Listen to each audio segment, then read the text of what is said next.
toye mpona kolimbulela bato tokobanda na makambo eza ya parlement tokokota na niveau ya gouvernorat tokoya mpe na niveau ya parti na biso parce que nous disons na baobjectif na biso tobi tozoconsolider liti Etienne Tshisekedi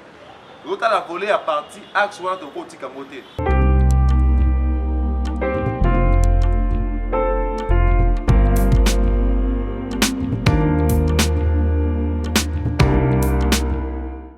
Merci Nabino Vandeko Bansobokolanda biso na mokili mobimba partout dans le monde. Mbote Nabino pe bolantimola mu ya émission na biso Carte sur table. Carte sur table c'est une émission le Rabino Bosolo tope ministère Rabino Boko mai politique ya mboka na biso Congo. Na mokolo molelo na bandeko balanti pe batali bon surtout mokili mobimba bipai bozomi ba congolais bana ya Congo bandeko balingaka Congo. Nalinga moko te nali elongo na mwana mboka pe moko ya ba combattant ya IDPS na Congo ya ndeko Odon Kalonji. Mbote ndeko Odon Kalonji. Mbote midi journaliste Merci beaucoup na bandeko bokolanda biso wana boti komona ndeko Odon Kalonji et baike bosili koye baye déjà azali na ba fonction ebele na kati ya IDPS. Mais nango penza tokokundola tokomanyola mai mboka makoleka bomba mabe émission biso lobaka bosolo to lobaka ba lokuta te to ba blabla te tokundola ka bosolo mai politique makoleka na mboka po akobongisa mboka chef de l'état papa mokonzi ekolo abiso son excellence papa mokonzi tobengaka papa lokumu Antoine Félix Tshisekedi Tshilombo ye penza atalisi biso abike abina kotalisa biso koloba bosolo kosala mosala na honnêteté abi kotalisa biso ndenge nini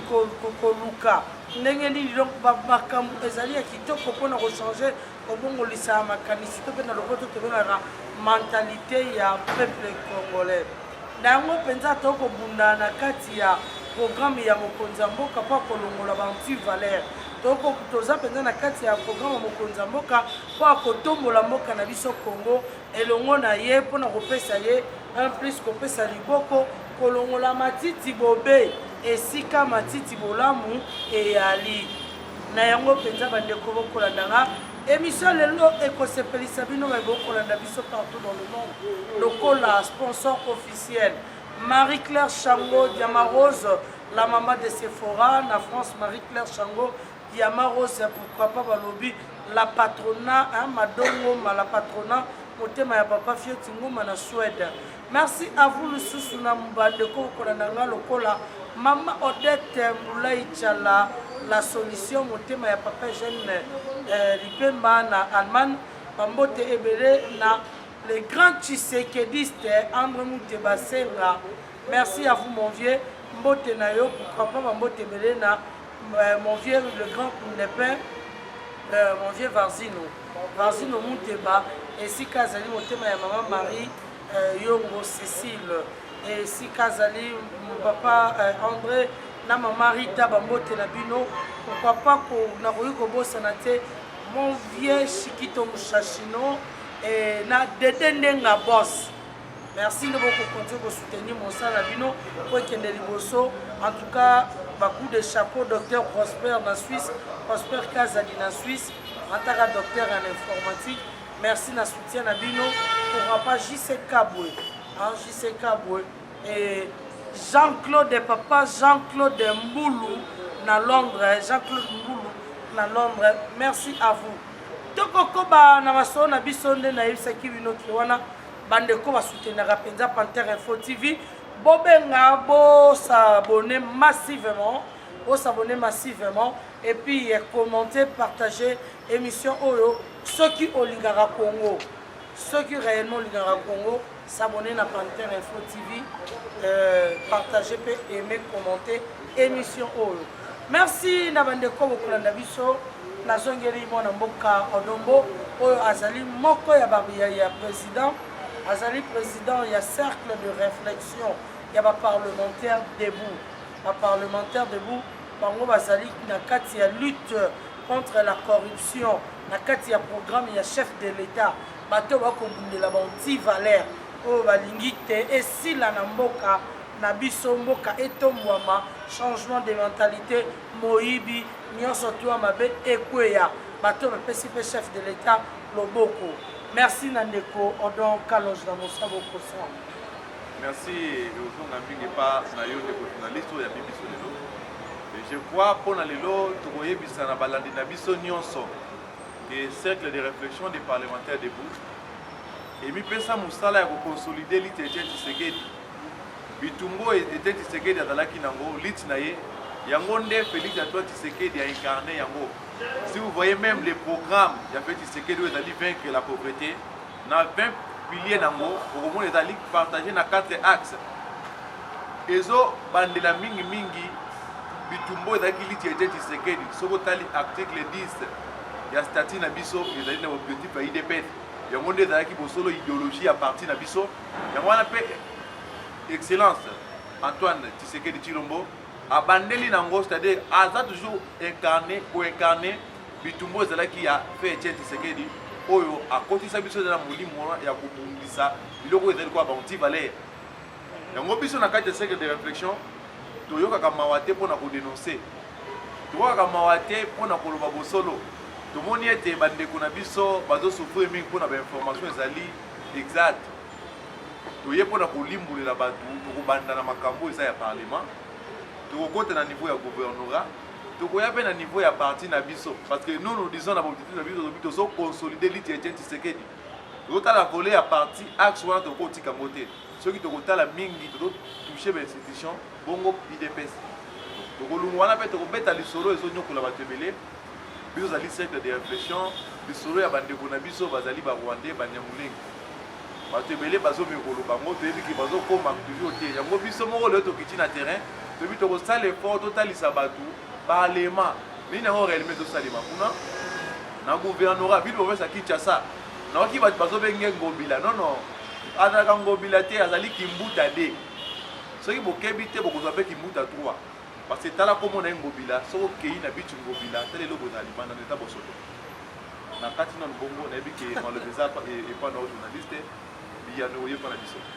Merci beaucoup boma mabe toko panzan teke toko panzan lelo bosolo mwana mboka Odon Kalonji yebisa biso mayu sanzo tikoleka basanze leki bana mboka to pe yo pe elongo na bandeko basusu bacombattant osengaki bobite mokonza mboka fo akabwana mokonza mboka fo akabwana na INC akabwana na FCC akabwana na bato ebele mpo moyibi eleki na kati Vital Kamerhe akoyiba zongi boye FCC bakoboma mboka bakoparalize makambo ebele mais tozoyoka eloko te tomoni mpe eloko te nini okoloba mauti koleka mpe nini ekolo. Merci beaucoup ndeko journaliste. Soki nakoki koloba eloko moko nakoloba na oyo nyonso olobi wana eza ya solo ezali souwe ya bakombata nyonso parce que kombata eza motu aza mpona changement aza mpona lite aza na mposa amona malamu liboso mpona congolais à se retrouver yango wana eza na motu ya chef de l'état alobi le peuple d'abord. Donc le peuple doit se retrouver. Quand on tali ya solo ndeko Kamerhe azali moyibi azali moto akobomba te FCC ezali bato bazali babomi mpe miyibi na kati ya mboka oyo. Mais ce n'est pas encore le moment où le chef de l'État akata libala wana sala bo. Soki akati libala na FCC na lo barango eza bato na biso ya Falansa ba français balobi eloko balobi ke avant longola bipoti na liso ya moninga banana kolongola payo eza na kati ya liso na yo tozowelisa kolongola bipoti na liso ya Kamerhe mais oyo eza na kati na biso moko IDPS. Soko obongisi ndako no malamu te koluka obongisa ndako ya moninga te obongisi liboso ya ndako na te mais kokangela voisin te wasubaka liboso ya ndako na ye. Avant de se corriger tobala na kodissoudre biloko wana to préparer nos partis na biso. Est-ce que vous êtes sûr que ce qui président de la République a dissoudre le parlement lelo et puis biso IDPS na terrain pour gagner population lelo azolela te population wana azolela lelo azolela lelo komoko alobi ke tozolia te tozonyokwama mokonzi ya mboka toloba na bosolo biso na biso na kati kuna na base na se kuna na population azolela alobi azolia te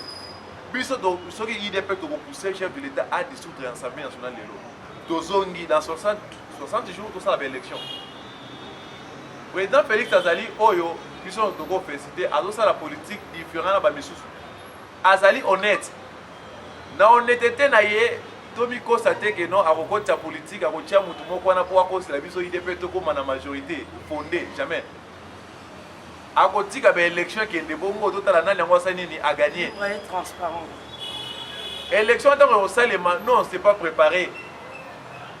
badéputé national na biso yebisanga nani yango na kati na bango akitaka na base na ye badéputé provinciaux na biso bate détacha même na base soko ozwi micro ke na parlement debout okomona ke bakombata bazoloba ke tolingi so badéputé wana te ebele bauti odecevoir biso na baélection basénateur awa mpe bakima parti bamonanaka lisusu te na bamanifestation ya kati ya parti bamonanaka te sikoyo lelo soki président Félix azwi décision ya kodissoudre biso idps tokozala toujours na confiance ya population wana tomeka mpe kozongisa makanisi na nsima les chefs aza na te ya kocomprendre makambo eza mo ebele kongo eza monene et en plus kozala président de la république ce n'est pas facile bato bazomona yango eza mo epete toyebi ndenge nini kabila abomi mboka oyo toyebi nini kabila appuye mboka oyo président Félix na inano asali na pouvoir asali be biloko mibale bato bazocomprendre yango te yango wana toleki leo na émission mpona kolimbola président Félix asali biloko mibale ezali sécurité na diplomatie. Diplomatie pourquoi? Diplomatie fallait azongi sa relation à RDC na ba pays mususu au Kabila boma na Mobutu ba boma. Soki tozana ba relation na ba pays étrangers te mboko moye évoluer ekozala te. Mboko moye kene liboso ekozala te. Yango no moni musala mwana mboka Félix Antoine Tshisekedi asali atamboli pona kosolo na ba pays ya libanda. Yami bale ezali situation sécuritaire ya mboka Congo. Mboka na biso na niveau de sécurité, en tout cas, je vous dirais que tout qui na zéro vraiment. Lelo na banzi bolanda qui communicateur ya gouvernement. Je vous dis que non, RDC ça s'allie pas encore. C'est-à-dire que ton mati to comme maintenant tout ça 8e non en Afrique. Ah mais na biso to comme 8e en Afrique. Et dali effort au chef de l'état sali. Au moni sécurité na biso, mboko eza na sécurité, tout ça na garantie à liboso. Donc ouais, ça que to kotisa masangu, to kotisa loso, to kotisa fufu. Ce qui est sécurité dans la mboka te mais biloko wana tozala piller non tozolela na este bazo piller presque bangombe na biso parce que sécurité ça te non bamakaku bazo boma babonongo bazo kima pona ni sécurité ça te yango chef de l'état na inane na ye a travaillé non na secteur mibali wana sécurité na diplomatie alobaki anoto koti année des actions c'est-à-dire que non a koti na secteur mususu total tozali na janvier février tokota mars avril total année so aussi la so di action to mona ta mon côté bien que action to monde allé ye bandeli bandaki ba nommé ba zuzi ya sika to moni pe changement na o etali armée to moni ndenge ko kabila ba sukoli na GLM ko esali au moins 3 jours au minduki bimaka na kata GLM tango ba sukoli ndeko kabila oki bata FCC bazoro balisusu ndeko moka bimaki na média à lobby moi je vais paralyser le Congo ndeko Shadari alobi moi je vais paralyser le Congo mais akene musika takeka na robora mwana mwasi moko akangiye mais ndeko Shadari akomolela si on a paralysé Mlinga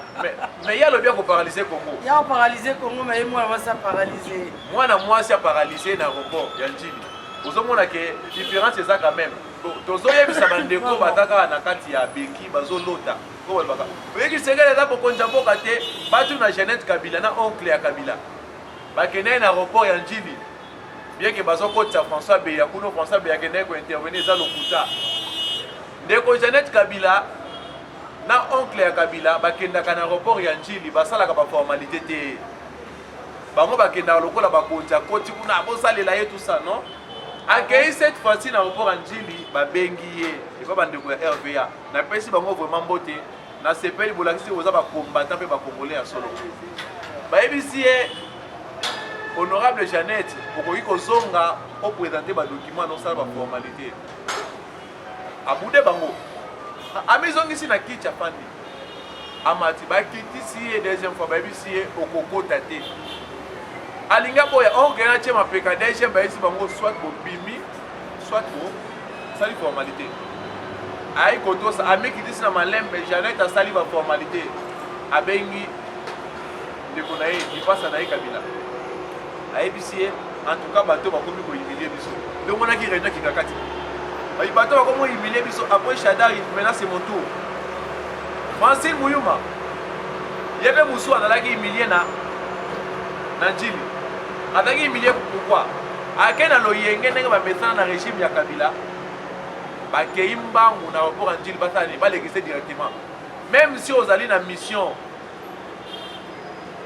il faut d'abord contrôler yo batala passeport na yo batala document na so officiel les l'état na tindi musala wana ya lingité il prend toujours dans la régime ozali ya Kabila bande ko na biso ya DG mwana ba bengaki e pembeni ba bengi e pembeni ba yebise que non madame la sénatrice tous en une époque na bino wana te il faut contrôler yo ikendo fala ba formalité na yo akita ki paye mo kwa asali ba formalité nyo wana c'est pour dire que non président Félix Tshisekedi Tshilombo azali bobe président moko atana kati ya Congo yele azali le seul patron ou azo coordonner makambo nyonso les restes ba tireli baza ba boloko dona ba civil dona ba citoyen congolais lokola ngai lokola ndeko Kabila tozali na ba citoyen congolais lokola ba ndeko Shadari tozali na ba député national lokola ba Martin Fayulu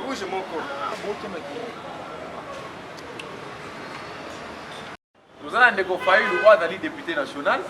tozana bandeko ebele bazali na biso baza ba citoyen congolais na tangi pe na ndeko Kabila azali ne citoyen kwa azali mokonzi ya mboka azali moko Félix Tshilombo soki Kabila azalaki président ou tozana bato ba ya diriger mboka o mais jele mwana ngeza na minduki na mboka je vous dis que ndeko Kabila na boina lo beleko musuku tozana kati ya Itandoike esika sola la mikolo ye moko ayebi aza na sécurité nani akolala olobi tozana kati ya Itandoike soki na bimisi monanga pe ndeko Kabila za il se voit qu'il y a une insécurité kinga kati wana botika na bino alala sona kinga kati te mais d'ailleurs avant de rakuna te parfois il y a des réunions qui akenda rakuna azobata ma mikolo na sima ya président de la République bombanga batelanga butu nyonso azaka azotoke porte abata ala donc ba débat ya ndeko Kabila to beta ngoli soute pour azali mwana oyo président de la République azobatela na Suzuki ba congolais ba mona quand même ex-président. Nous sommes habitués à ces pays ici, tout le monde a un ex-président. Nous avons dit que Kassavou a Koufa, Nani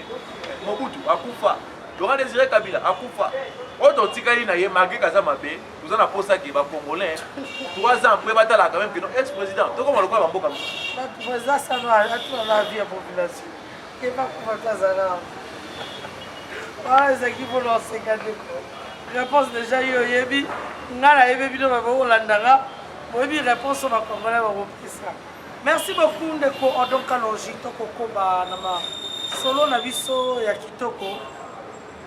Mais on expliqué ma bébé que mon konzamo a eu pour dissoudre Parlement vie IDPS aux en prêté. Qu'est-ce que fait que IDPS a se préparé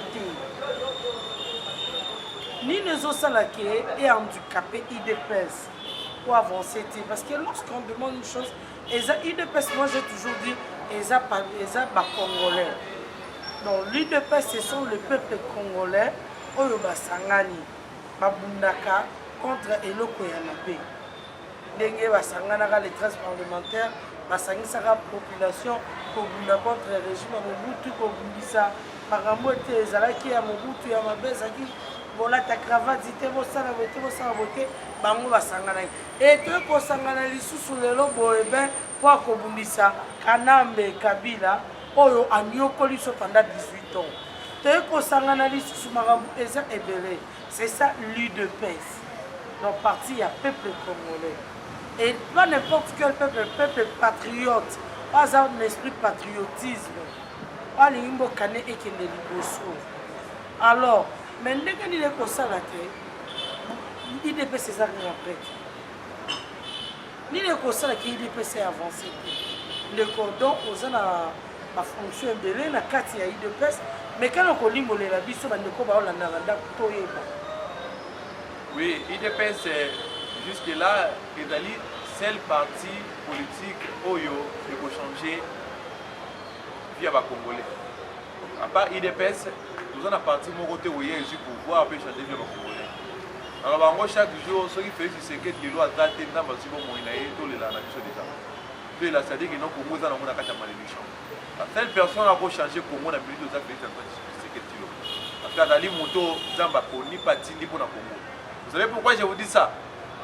IDPS azali na kati ya pouvoir, IDPS nde togérer pays oyo, mais IDPS toza un peu distrait nakobetelo eloko moko na kati ya Assemblée nationale mpona badepute nyonso toyebi clairement ke basalaka nono eloko te. FCC ezali camp ya bato eza plateforme ya bato bapona na bango ke tosakrifie Congo ekende liboso te. Toyebi na ngambo mosusu ezali lamuka baza na bango badéranger baza eloko moko kosala te, ils sont là seulement pour déranger, mais FCC nde bazosala nyonso kimboko ekende liboso te. Basali nini? FCC batalaki na pokonja mboka na bango banda kobenga Kabila Kabange bien que biso moko toyebi ba vrai nom na ye toyebi tobenga Kabila lokola bakotie na komba Kabila batalaka na budget oyo edoleka 5 milliards te 4 milliards lelo oyo bauti kopromulguer budget ya gouvernement oyo chef de l'État Félix Tshisekedi azokokamba na 11 milliards oyo etikala jamais kosalema na Congo na gouvernement ya Kabila baministère nyonso ezalaka na budget nango na 4 milliards wana basi retrouvaki na babudget na bango baministère ya santé, budget, tout ça, finance. Na ntango ya Félix Tshisekedi baministère nyonso wana mpe eza na budget nango kasi eloko nini biso ezokambusa biso na kati ya parlement wana Assemblée nationale tozomona badepute mpe ya IDPS Baremi Masamba, Prof Kilumu tozozela ke tokanisaki ke lokola bakoti kuna baza balobeli ya peuple parce que IDPS ezali parti ya peuple, population congolaise parti na bango ezalaka IDPS bakobanda kolobela peuple bakolinga ba intérêt ya peuple ezala bafuwe te, mais eloko ekamusi biso eloko moko esalemi na niveau FCC na INC eza ya kobomba te mpo baza baprofessionnel ya koyiba. Les jours où RDC kozala na compétition internationale ezosenga toyiba na bamboka étranger tokozwa mayele mpa bato ya INC tokobenga bango toyiba ndenge nini po bango eza momesano eza eloko asika te parce que Billy Kambale azali na ministère ya justice ya jeunesse awuti kodetourne au moins 1 million tokotangaka ya dokamere Billy Kambale mpo aza na kati wana ministre ya jeunesse awuti kodetourne au moins donc ya bango eza Baudouin Mayo tokotise kutu te aza na budget wana azoyiba ndenge alingi oza bapreuve ndeko mais nakoyebi biso ke biso oza cercle de réflexion otambola na bapreuve bato bazobeyela obele ya Vital Kamerhe tozesa bandeko wana base distraire te biso oza IDPS. Nous devons nous concentrer na makambo na biso oyo ya Kamerhe wana mpe biloko mosusu ya IDPS baza na kati ya badossier wana badossier so de mouton badossier 15 millions baza na kati tosisa na likambo ya parlement likambo ya parlement ezali nini likambo ya parlement ezali ntango basali budget wana na budget 4 milliards na gouvernement ya Kabila baministère nyonso ezalaki na budget nango ntango budget matie komi ya 11 milliards basali nini badouble babudget mpe ya ministère mpo eza to 4 milliards te ekomi 11 milliards na baministère nyonso oyo ezali ya FCC badouble babudget na bango ya INC tema baza miyibi vraiment badouble mpe banini babudget na bango mais ntango ekomi na baministère ya IDPS misusu babouge na bango te mosusu bameka kogonfle yango moke na ide nini to eza te président Mutaboyi alingi te bavimbisa budget wana eza moyibi te par hasard moi éclaircir biso mwa dossier wana nanu mwa mokili donc ovimbisa budget na nini na compte ya baministère oyo eza baparti politique eza kookipe eza koyiba mboka